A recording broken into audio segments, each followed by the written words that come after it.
As you well know, Ramadan is around the corner. And because of this, I've decided to tell you my story within 9 years. Hello everyone, welcome back to our channel.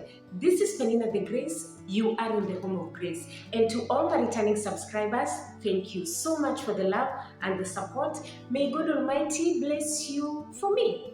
Ramadan is around the corner, and this time of Ramadan, actually to be sincere, this time of Ramadan is the hardest time for all house managers. And if you're a house manager, I know you know exactly what I am talking about. This Ramadan season, this is where people normally have a lot of work, like double or sometimes triple of work in a day, and also sleepless nights. Yes, and also sleepless nights. So guys, today I want to take you along my story working in Gulf for those 9 years, right? For those 9 years, like my experience with all this Ramadan. How has it been? Was it hard? Was it easy? And let me know. You are all in the comment section below.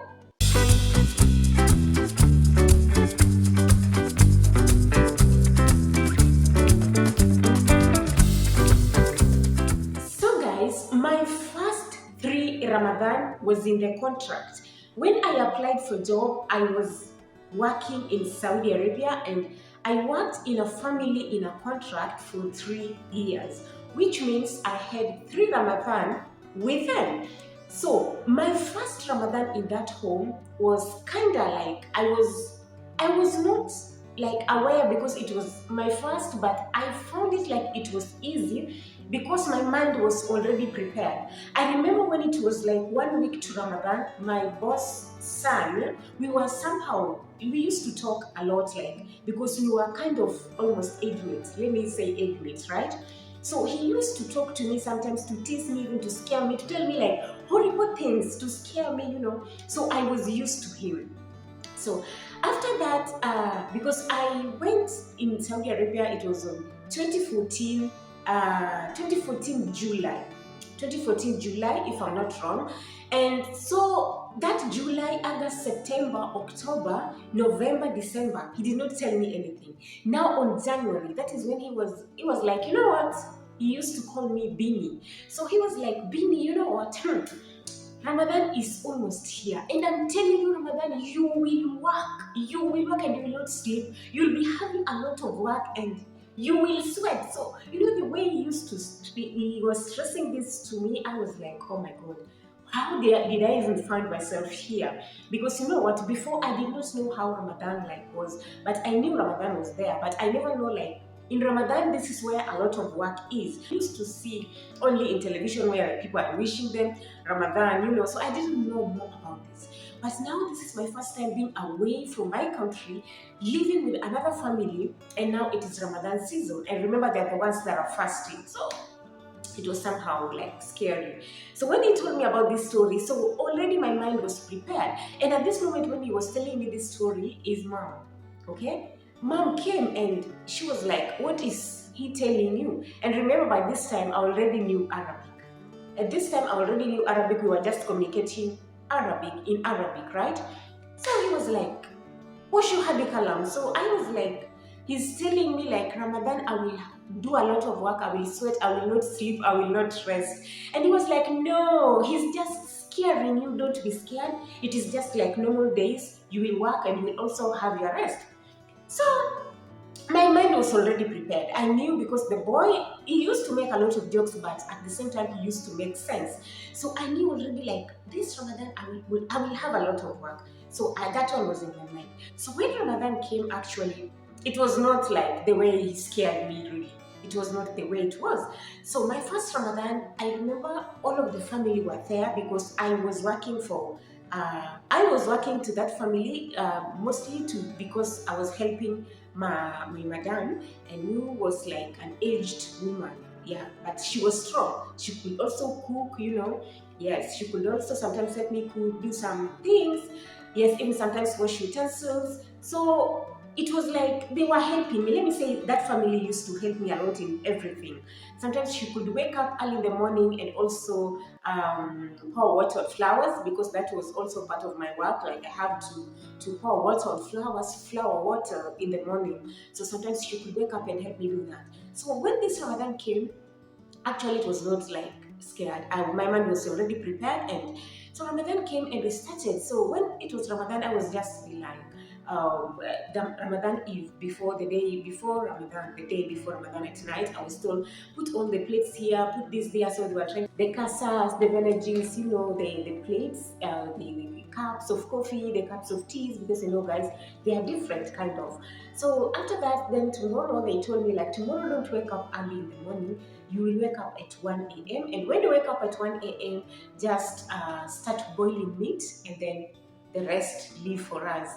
So I was like, okay. So I woke up at that time. I did not do anything. What they told me is what I did. Then I was seated there waiting for them. And at around 3 p.m. they woke up and then they came. So when they came, they continued where I started. So they were like, now your work is done here. You don't need to do anything here in the kitchen, but we will call you when the plates are dirty to come and clean. I was like, wow, that one is amazing. So I left. I went to iron clothes, Yeah, so that's kind of it. So that Ramadan, it was good because they were to cook. Me, mostly what I used to cook is to cooking meat for the soup, which is called shoroba, and then they will come and do the rest. But me, mine was just doing the cleaning, my usual work. So which I found out like it was so good to me, and that is how I fall in love with Ramadan. So I was like, Ramadan, if this is what Ramadan is, I wish like Ramadan could be like every day, because it happened that way until the end of the month. And also, it was not just about the cooking. Also, this month they used to help me, like when it's served food, they will help me to carry food to the place where we put food that people will come and eat together, So it was kind of that. And the whole of Ramadan was there, and then we celebrated Eid. So the second month was the second year was the same. The third year was also the same. And when it comes to time of cleaning, they also used to help me that. It was not like I was the only person that was doing the dishes. I could do the dishes. We were 3 of us in the kitchen. My boss, my madam could not do that because she, like I said, she was an aged person, and also she was sick. So she could not stand for a very long time. So it was upon us, me and her daughters. And her daughters, it was only one daughter that was not yet married, but others were married. So one of those her daughters that were married could come in the kitchen and help us. So mine was to wash, and then her daughter, which was not married, was to rinse, and then the other one was to dry with the towel and put them inside the cabinets.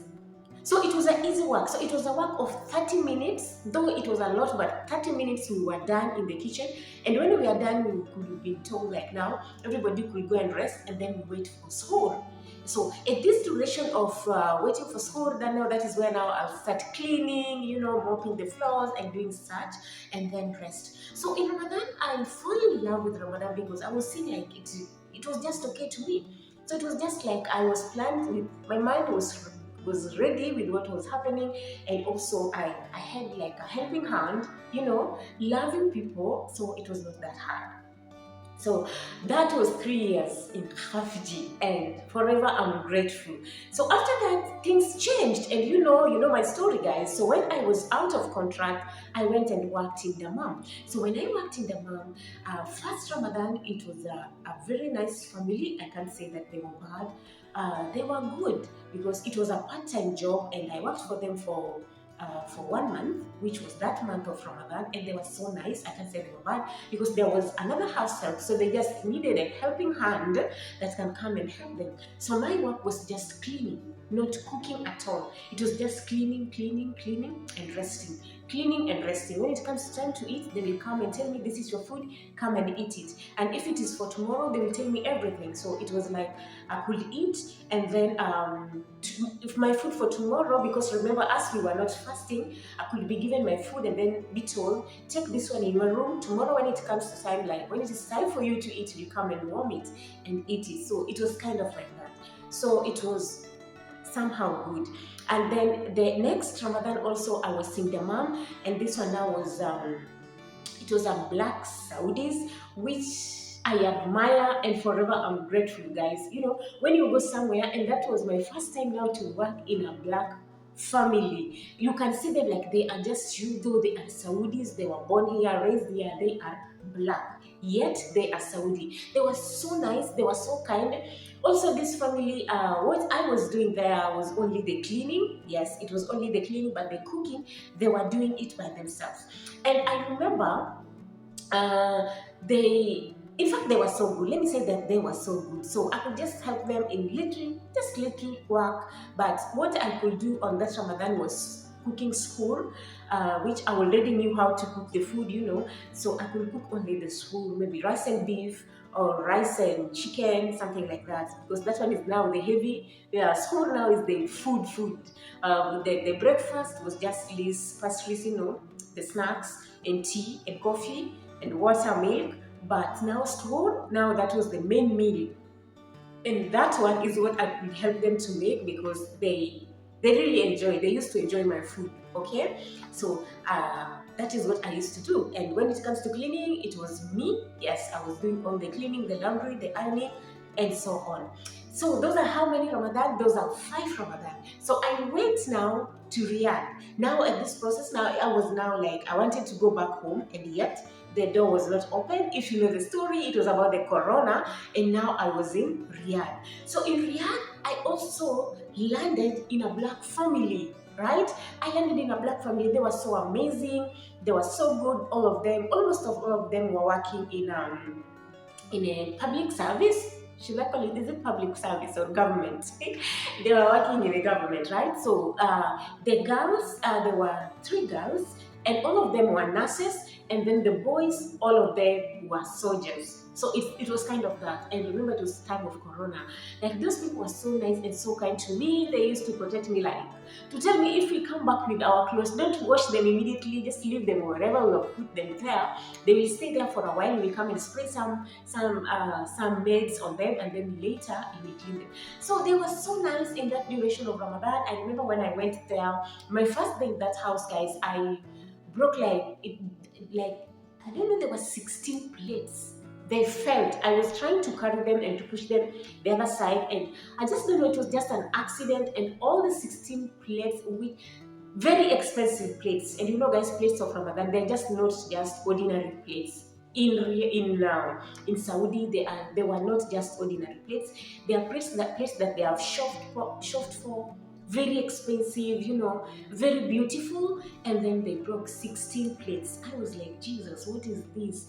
So that was where I was shocked, because it felt, and it was like the sound was like a bomb. It was really a very huge sound, and everybody came running because people were confused. What is happening? It was just like, bah, like something like a bomb. So everybody rushed in the kitchen, and they found me where I was shocked, because I was shocked and I was clinched like this. I was like, what is this? So they were like, one of them came and held my hand and told me, get off. What have you hurt yourself? Are you okay? Because they told me to sit somewhere, and then they gave me water. I believe they knew the shock that I had. And for real, guys, I was shocked.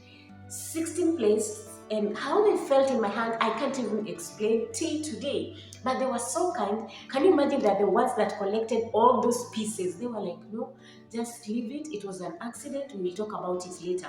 So by talking about it later, I knew like maybe they will ask me, like they will deduct the money from my salary, which I can't say like the salary that I was getting there. Yes, it could have bought the plates, but guys, working the whole month without payment was like hard. So it happened that way. So they never deducted it. In fact, even they gifted me when the end of Ramadan was.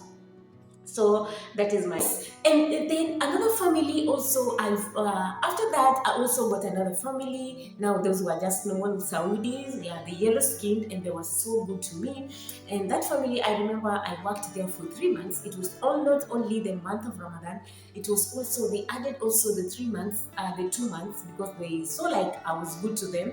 I could work for them the way they wanted. So I stayed with them for, I think okay, the 1 month of Ramadan and also 3 months ahead. So I stayed there for 4 months, and they were so amazing family. They were so good. But that house now, I used to do everything. The madam was pregnant. She could not allow, like, my boss could not allow her to do anything, and that is why I went to that house. So hers was just to rest. She was mostly on bed rest. She was not doing anything, and she was fasting. Mashallah, she was fasting. She was pregnant, and at the same time, she was fasting. So I could do everything, like cooking, cleaning, and everything in that house. It was a family of 4. Yes, boss, madam, and a boy and a girl, and also madam was pregnant. So they were just a small family, but they were loving. And I can say, yeah, it was good. So now those are 7 Ramadan, and then I went back home, and I came back. Now I'm in Oman, and you can also remember my first Ramadan when I was here. I shared with you my story. It was not that bad, really, but it was bad because it was now my first time whereby you are staying with a family whereby you're a daughter, you are like a daughter, you are like a mother, at the same time you are a housemaid. So it's like you are playing 3 roles at the same time. So it was kind of that, and it was hard because you have to think what people are going to eat. Yes, you are the one to think about it. You are the person that will go to shop for everything that you want, anything that you feel like this is okay. You just write them down, and then you will go for shopping. Then you will say, I'm shopping for this and this. Then they will give you money. So it was kind of that, and I can say it was good because at first it was hard, the first day and the second day, but the more I continued to work, because I was just there alone, it was okay. So guys, now this is my 9th Ramadan. I don't know how it's gonna be, but still I'm alone. Yes, I'm alone with the same family in Oman. I don't know how it's gonna be, but what I've learned in my life, like when you're working in Gulf, you're supposed to put your mindset like, you can do this, you got this, you know. If others are doing this, you too, you got it. And also you have to pray for yourself for the good health and the strength, because as you also know, like, my health has been somehow complicated. I've not been having that stable health because of the blood low count, but I'm trusting God that God will give me strength and I will overcome this. And I'm still in my medications, and I'm trying my best to do what I can to overcome this. So we are around the corner. So those that were feeling like maybe Ramadan will be so hard, Ramadan is so hard for them, I can tell you, it's just take it like normal days and take it one step at a time. Do what you can, and the rest will be history. So guys, that's kind of it. If you like this video, don't forget to give it a thumbs up, and see you in my next video. Bye.